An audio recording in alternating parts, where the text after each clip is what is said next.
How की framing works in DaVinci Resolve। चलिए समझते हैं इस वीडियो में कि की फ्रेमिंग कैसे काम करती है DaVinci Resolve में। पर आपको ये नहीं पता है कि की फ्रेमिंग बेसिकली है क्या। सिंपल वर्ड्स में बताऊं तो कोई भी वैल्यू, जूम है, पोजीशन है, इसको आप टाइम के साथ चेंज करना चाहते हैं तो जो कंसेप्ट यहाँ काम आने वाला है वो है की फ्रेमिंग। तो की फ्रेमिंग करते कैसे हैं DaVinci Resolve में पर्टिकुलरली, वो मैं इस वीडियो में आपको बताने वाला हूँ। तो चलिए इसके जूम को हम की फ्रेम करने की कोशिश करते हैं। पहले मैं आपको प्ले करके दिखा देता हूँ शॉट कैसा है। ओके, सो ये सिंपल शॉट है, एक ड्रोन शॉट है। तो हम चाहते हैं कि इस टाइम के साथ थोड़ा जूम हो। जूम के आगे यहाँ पे जो एक डायमंड टाइप का बटन दिखाई दे रहा है, इसे आप क्लिक करेंगे तो की फ्रेमिंग ऑन हो जाएगी। ये रेड हो चुका है तो इसका मतलब की फ्रेमिंग ऑन हो चुकी है। तो यहाँ से मैं आगे लेके जाऊँगा, यहाँ पे मैं इसको पूरा जूम करना चाहता हूँ तो मैं इस वैल्यू को चेंज कर दूंगा।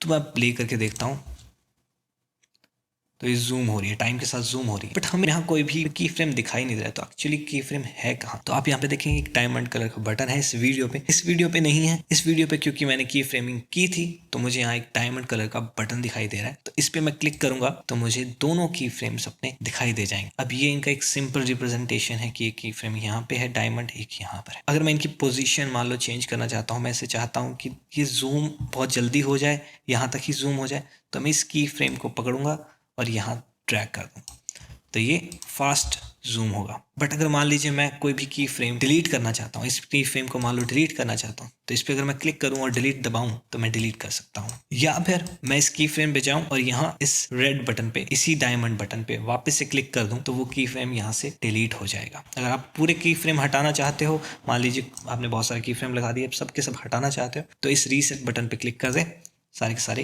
हट जाएंगे। अगर आपको मल्टीपल वैल्यूज को यहाँ पे की फ्रेम करना है तो आप वो भी कर सकते हैं। इसे जूम पे यहाँ की फ्रेम कर देते हैं और पोजीशन पे भी की फ्रेम कर देते हैं ताकि हम जूम कर सकें इस पर्सन के ऊपर। ठीक है, तो मैं टाइम में यहाँ जाऊँगा थोड़ा आगे और मैं इसको ऑन कर लेता हूँ ताकि हमें दिखाई दे की फ्रेम कहाँ लगे हुए हैं।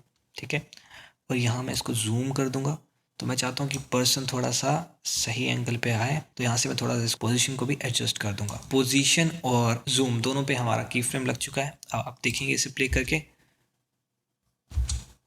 तो कुछ इस तरीके का हमें इफेक्ट मिला। तो हमने पोजीशन को की फ्रेम कर दिया, जूम को की फ्रेम कर दिया, पर यहाँ पे हमें सिर्फ दो ही की फ्रेम दिखाई दे रहे हैं, दो ही वैल्यूज दिखाई दे रही हैं, बल्कि यहाँ पे तो 4 की फ्रेम्स होने चाहिए थे, 2 जूम के, 2 पोजीशन के। तो बाकी की फ्रेम्स आखिर है कहाँ? तो सारे की फ्रेम्स देखने के लिए आप यहाँ पे आपको एक एरो मिलेगा, इस पे क्लिक करें तो आपको सारे के सारे की फ्रेम्स दिखाई दे जाएंगे। X Y position, X position Y, क्योंकि हमने सिर्फ वाई एडजस्ट किया था तो यहाँ पे एक्स पे कोई भी की फ्रेम नहीं लगा हुआ, और जूम में हमने एक्स और वाई दोनों को छेड़ा था क्योंकि ये लिंक्ड है आपस में। यहाँ से दोनों की वैल्यूज हमें यहाँ दिखाई दे रही। अगर आप इसके अलावा कोई और भी ऐड करते हैं, मान लीजिए मैं रोटेशन ऐड करता हूँ, रोटेशन पे यहाँ पे मैं की फ्रेम लगा देता हूँ और मैं टाइम के साथ इसको रोटेट करता हूँ, मान लीजिए यहाँ तक, मैं इसे ऐसे रोटेट कर देता हूँ, वो की फ्रेम्स यहाँ शो कर जाएगा, साथ में एक्शन भी। अब जरूरी नहीं है कि की फ्रेम आप एडजस्ट कर रहे हैं तो आप यहीं से करें, आप यहाँ पे जो ट्रांसफॉर्म का ऑप्शन होता है इससे भी कर सकते हैं। इसको आप ऑन करें और इसको अगर आप टाइम पे कहीं छेड़ेंगे, कहीं पे चेंज करेंगे, जो भी वैल्यू चेंज करेंगे वो वहाँ की फ्रेम लग जाएगा। जैसे कि आप देख सकते हैं यहाँ पे की फ्रेम लग चुका है।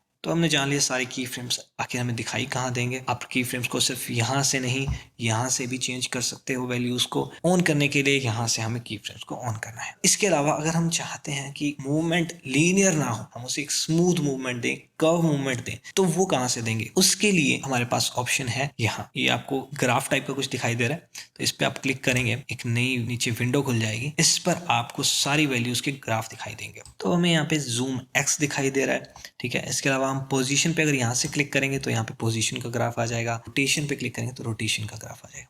अगर आप यहाँ से ऐसे क्लिक करेंगे तो आप ऐसे भी सिलेक्ट कर सकते हैं। और आपका ये ऑन ना भी हो तो भी, कुछ स्मूथ आउट करना था तो मुझे यहाँ से स्मूथ आउट करना है। मान लीजिए जूम को, मैं जूम पे क्लिक करता हूँ और मैं इसकी फ्रेम को एक बार हटा देता हूँ, मुझे इसकी ज़रूरत नहीं है। यहाँ से भी आपकी फ्रेम डिलीट कर सकते हैं इस तरीके से। मैं इसको क्लिक करूँगा और यहाँ से इसको स्मूथ आउट पे क्लिक कर दूँगा, ये अपने आप स्मूथ कर लेगा, इसको जैसे करना। और इस पर क्लिक करूँगा, इसको भी स्मूथ आउट करूँगा। अब ये एक कर्व आ चुका है, आप देख सकते हैं। तो इस कर्व से एक स्मूथ मोशन होगा। तो इसको थोड़ा सा हम सिंप्लीफाई करने के लिए बाकी सब कुछ रिमूव कर देते हैं, सिर्फ एक एनिमेशन पे काम करते हैं। तो मैं इस पर राइट क्लिक करूँगा, जाऊँगा रिमूव एट्रीब्यूट्स पे और मैं सब कुछ सेलेक्ट कर लेता हूँ। एक बार जूम को रहने देते हैं, नहीं, बाकी सब कुछ को हम रिमूव कर देते हैं। अप्लाई, तो सब कुछ अब हट चुका है, सिर्फ जूम रह चुका है इसके ऊपर। कितने स्मूथ तरीके से जूम हो रहा है। ओके, अब मैंने इसे रीसेट कर दिया। अब जरूरी नहीं है कि आप इन्हीं प्रॉपर्टीज को की फ्रेम करें, आप किसी चीज को भी की फ्रेम कर सकते हो। यहाँ पे क्रॉपिंग को भी कर सकते हो, ओपेसिटी को भी कर सकते हो, किसी भी चीज को कर सकते हो। जहाँ पे भी आपको ये ऑप्शन मिलेगा वहां आप की फ्रेमिंग का इस्तेमाल कर सकते हैं। पर हम कुछ और ऐड करते हैं, मान लीजिए ब्लर ऐड करते हैं। Okay, let's go to effects और हम जाएंगे ओपन एफएक्स पे, ब्लर। तो यहाँ पे गॉसियन ब्लर मैं इसके ऊपर ऐड कर देता हूँ। अब गॉसियन ब्लर के आगे भी आपको एक हॉरिजॉन्टल स्ट्रेंथ और वर्टिकल स्ट्रेंथ का ऑप्शन मिल रहा है, तो आपको इसको चेंज करेंगे तो ब्लर कम होगा या ज़्यादा होगा। अब आप इसे भी की फ्रेम कर सकते हैं। मैं यहाँ पे इसे की फ्रेम लगा देता हूँ, 0 कर देता हूँ, और यहाँ से मैं चाहता हूँ कि यहाँ ये पूरा ब्लर हो जाए, लगभग इतना काफ़ी होगा। ठीक है, लेट्स प्ले दिस, ये ब्लर आउट। तो अब मैं इस की फ्रेम को अगर देखना चाहता हूँ तो मैं इस डायमंड पे क्लिक करूंगा, बट जैसे ही मैं इस पे क्लिक करता हूँ कुछ भी की फ्रेम्स वगैरह कुछ शो ही नहीं होते, इस पे क्लिक ही नहीं हो पाता है। हाँ, यहाँ पे अगर जूम की वैल्यू अगर डली होती, अगर मैंने इसको की फ्रेम किया होता तो ये मुझे शो कर देता। यू सी दैट, ये शो कर रहा है। अब मैं इसे यहाँ से एक्सपैंड भी करता हूँ तो भी सिर्फ जूम की प्रॉपर्टी ये शो कर रहा है, बाकी की फ्रेम से शो ही नहीं कर रहा है जो कि हमने गॉसियन ब्लर पे लगाए थे। तो वो देखने के लिए हमें इस ग्राफ में ही जाना पड़ेगा। तो इसे मैं ऑफ कर देता हूँ। यहाँ से जूम वाला है तो यहाँ से इसको मैं चेंज कर देता हूँ। यहाँ से मैं जूम एक्स और जूम वाई को दोनों को बंद कर देता हूँ, और गॉसियन ब्लर जो कि आगे हमें हॉरिजॉन्टल स्ट्रेंथ वर्टिकल स्ट्रेंथ वाले ऑप्शंस मिल रहे हैं, इसे मैं ऑन कर देता हूँ। तो मैं इसे ऑफ करूँगा तो यहाँ पे हमें दोनों की फ्रेम्स दिखाई दे जाएंगे।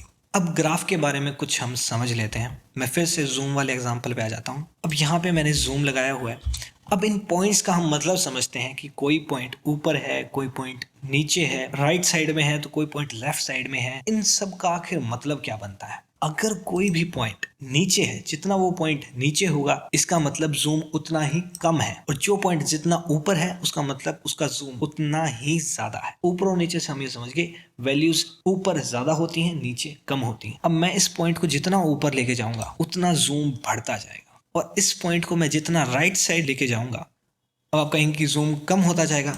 नहीं, ऐसा नहीं है। एक्चुअली जूम हमारा देरी से होगा। अब देखिए इतना टाइम लिया इसने जूम होने में, अगर मैं यहाँ पे लेके आऊँगा तो ये फास्टली हो जाएगा।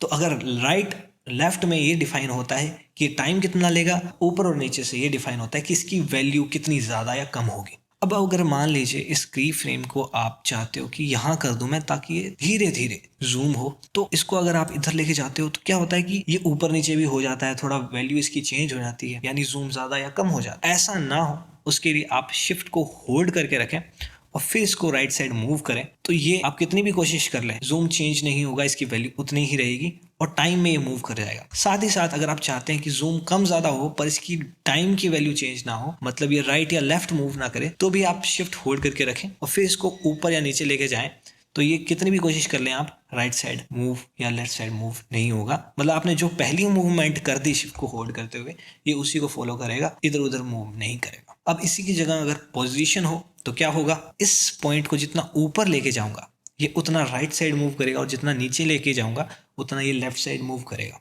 ठीक है, और वाई में अगर हम जाएंगे तो जितना मैं इसे ऊपर लेके जाऊंगा ये उतना ऊपर मूव करेगा, और जितना मैं नीचे लेके जाऊंगा उतना ये नीचे मूव करेगा। और एक बात का ध्यान रखें, की फ्रेम्स का इस्तेमाल करते हुए आप हमेशा जहां भी हो सके स्मूथ मूवमेंट्स का इस्तेमाल करें, यानी कर्व्ड ग्राफ्स रखें, जिसकी मदद से आपकी वीडियो को एक प्रोफेशनल लुक मिलता है। क्योंकि नेचुरल हमारे वर्ल्ड में कर्व्ड मूवमेंट्स होती हैं, जैसे कि अगर आप बाइक भी चलाते हैं तो आप 0 to 100 और 100 से 0 एकदम से नहीं आते, धीरे धीरे आते हैं। वो भी लीनियर मूवमेंट नहीं होती, हमेशा एक कर्व्ड मूवमेंट होती है। सो एक फिजिक्स के लॉज है, इसमें ज़्यादा उलझने की जरूरत नहीं है। बस जहाँ भी आपको की फ्रेम्स दिखाई दें और उन्हें कर्व करने का ऑप्शन मिले तो कर दीजिए, और उसकी मदद से आपको जो मूवमेंट्स मिलेंगे आप समझ जाओगे कि मुझे कैसा मूवमेंट रखना है, किस कर्व को किस तरीके से छेड़ना है। इसके बारे में हम ज्यादा और समझेंगे फ्यूजन टैब में, वहां इनका असली इस्तेमाल होगा जिसमें हमें बहुत मजा आने वाला है। और तो और हम कलर टैब में की फ्रेम्स का कैसे इस्तेमाल करें वो भी सीखेंगे। कलर टैब अपने आप में बिल्कुल डिफरेंट है, तो उसकी की फ्रेमिंग समझना तो मस्ट है। सो आने वाली वीडियोस के लिए चैनल को सब्सक्राइब जरूर कर लें। Thank you so much for watching this video. मिलते हैं फिर अगली वीडियो।